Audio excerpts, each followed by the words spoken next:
Hello everybody. आज का मेरा सेमिनार टॉपिक है पोलैरिटी ड्राइंग एम्ब्रियोजेनेसिस पैथेरन म्यूटेंट्स। तो हम लोग सबसे पहले इसका इंट्रोडक्शन देखेंगे।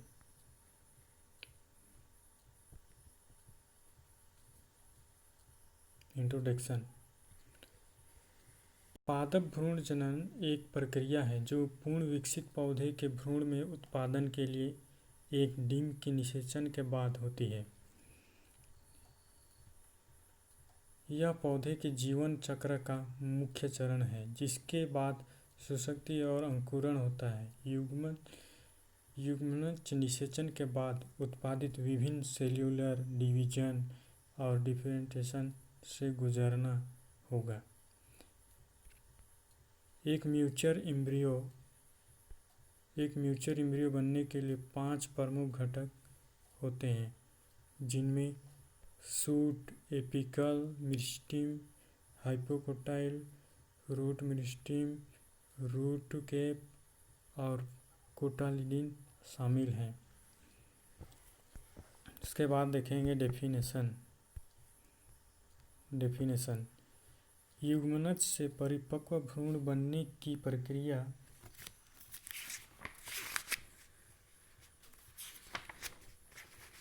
भ्रूणोद्भव कहलाती है। युग्मनज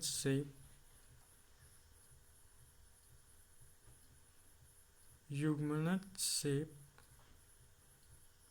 परिपक्व भ्रूण बनने की प्रक्रिया भ्रूणोद्भव कहलाती है।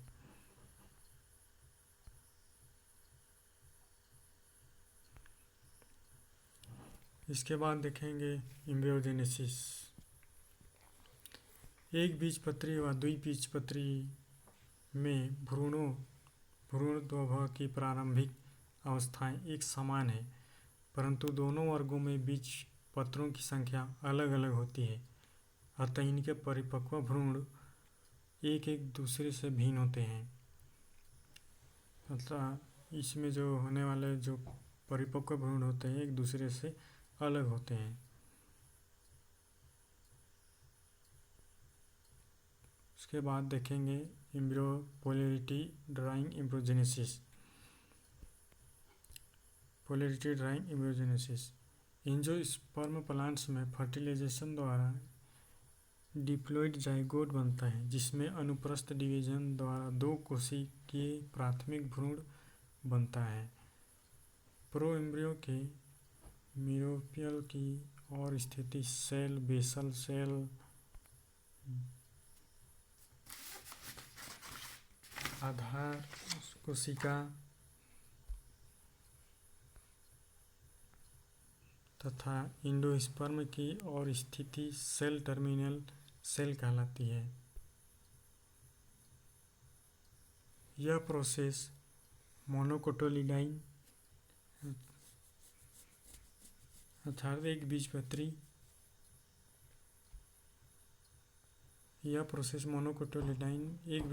तथा द्विबीजपत्री डाइकोटिलिडन पौधों में समान रूप से होती है। इस प्रोसेस में बेसल सेल आधार कोशिका से सस्पेंसर का निर्माण होता है तथा टर्मिनल सेल से एम्ब्रियोनिक डेवलपमेंट होता है। तो इसके टर्मिनल सेल से एम्ब्रियोनिक का डेवलपमेंट होता है, विकास होता है। इसके बाद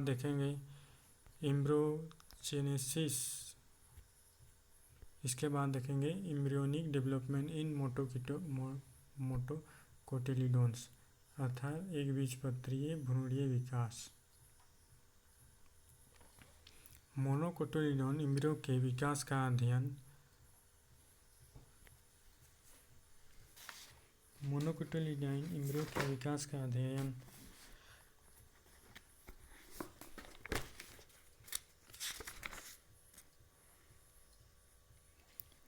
सेजिटेरिया में किया गया है, जिनमें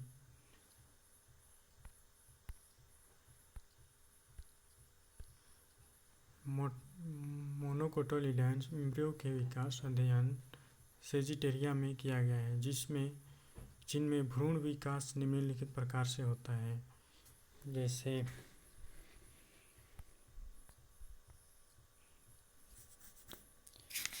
चित्र के माध्यम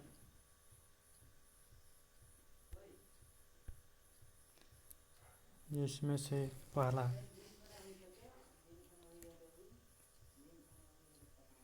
जाइगोट, उसके बाद embryo cell, basal cell, terminal cell, suspensor, root, cotyledon वो देखेंगे। निषेचन, फर्टिलाइजेशन की क्रिया के पश्चात बने हुए जाइगोट अनुप्रस्थ विभाजन द्वारा निम्नलिखित दो कोशिकाओं में विभाजित हो जाता है। पहला है बेसल सेल और एम्ब्रियो सेल। बेसल सेल अर्थात आधारीय सेल, यह नीचे की ओर एक बड़ी कोशिका होती है। एम्ब्रियो सेल, बेसल सेल जो कि नीचे की ओर बड़ी कोशिका होती है। इसमें आगे विभाजन नहीं होता तथा यह फूलकर एक संरचना सस्पेंसर बनाती है। एम्ब्रियो सेल, यह ऊपर की ओर एक छोटी कोशिका सेल होती है।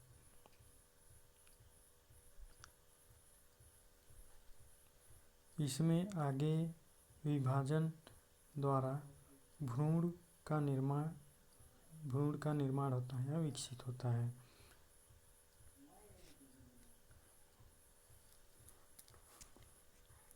उसके बाद देखेंगे टर्मिनल सेल।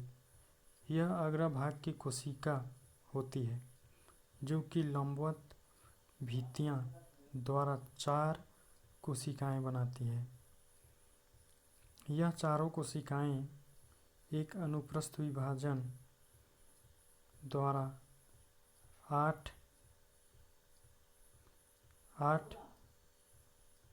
कोशिकाएं बनाती है जो कि एक बीजपत्री को उत्पन्न करती है। इसके बाद मिडिल कोशिका अर्थात मध्य कोशिका, यह कोशिका अनुप्रस्थ विभाजन द्वारा 2 कोशिकाएं तथा इसके पश्चात पुनः विभाजन द्वारा 4 कोशिकाएं बनाती है।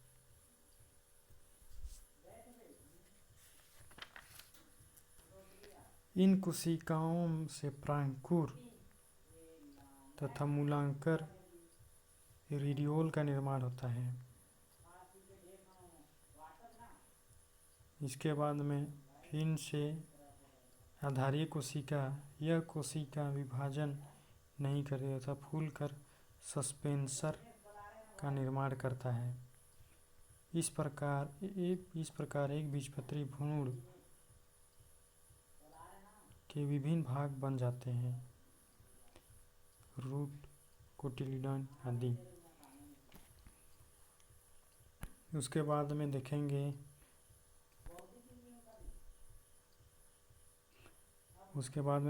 दूसरा एम्ब्रियोजेनिक डेवलपमेंट इन डाइकोटिलिडन्स अर्थात द्विबीजपत्री भ्रूण का विकास। इसका अध्ययन क्रूसीफेरी फैमिली के सिस्पेला ब्रसा पिस्टोरिस नामक पौधों में किया गया है, जिनमें एम्ब्रियोनिक डेवलपमेंट निम्नलिखित प्रकार से होता है।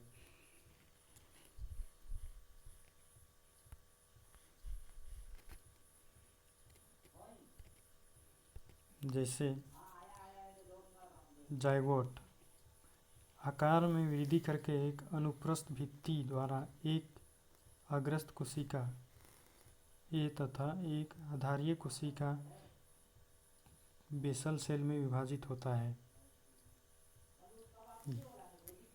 उसके बाद में कोशिका लंबवत तथा बी कोशिका अनुप्रस्थ विभाजन द्वारा उल्टी टी के समान 4 कोशिका प्रोइम्ब्रियो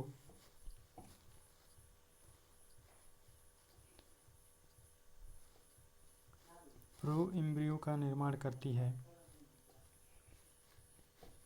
इसके पश्चात अग्रस्थ कोशिका एक कड़ी काट द्वारा 4 कोशिकाओं युक्त संरचना चतुष्क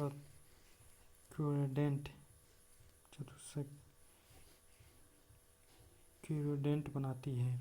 यह चतुष्क अनुप्रस्थ विभाजन द्वारा 8 कोशिका वाले अष्टांग का निर्माण करती है। अष्टांग की कोशिकाएं पूरी काइनल विभाजन द्वारा बाहर से अंदर की ओर क्रमशः निम्नलिखित 3 जनन स्तर का निर्माण करती है।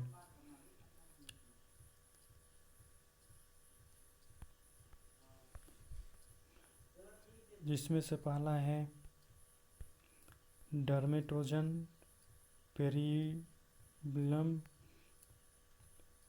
पॉलीपेलिरोम।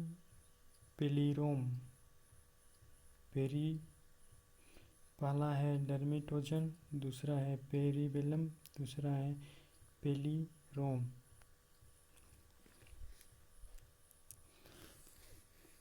प्रोइम्ब्रियो के इन भागों से 2 बीजपत्र तथा हाइपोकोटिलिडन बनते हैं।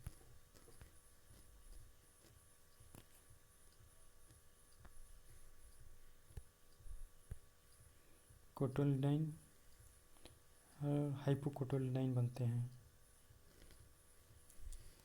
आधारीय कोशिका भी अनेक बार अनुप्रस्थ भित्तियों द्वारा 8 से 10 कोशिका लंबा सस्पेंसर बनाती है।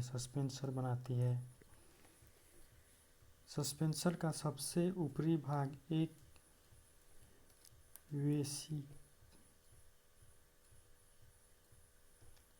वेसिकल की भांति होता है तथा सबसे निचली कोशिका हाइपोसिस कहलाती है। हाइपोसिस कोशिका एक अनुप्रस्थ तथा 2 लंबवत विभाजन द्वारा 8 कोशिकाओं का निर्माण करती है, जिसमें लिखा है। इन 8 कोशिकाओं में से सस्पेंसर की तरफ वाली 4 कोशिकाएं मूल टॉप तथा मूल एपिडर्मिस का निर्माण करती है। शेष 4 कोशिकाओं से मूल कॉर्टेक्स। इस प्रकार बीजपत्री भ्रूण डाइकोटिलिडन एम्ब्रियोजेनेसिस के विभिन्न भाग बन जाते हैं। इसके बाद देखेंगे कंक्लूजन। दिए गए उपरोक्त टॉपिक से यह ज्ञात होता है कि एम्ब्रियोजेनेसिस के समय जाइगोट से शुरू होकर वह ध्रुवीयता प्रोसेस से गुजरकर वह ध्रुवीयता पोलैरिटी ड्राइंग प्रोसेस से गुजरकर वह म्यूचर स्टेज में पहुंच जाता है और फिर वह एक लार्ज प्लांट के रूप में डेवलप करता है।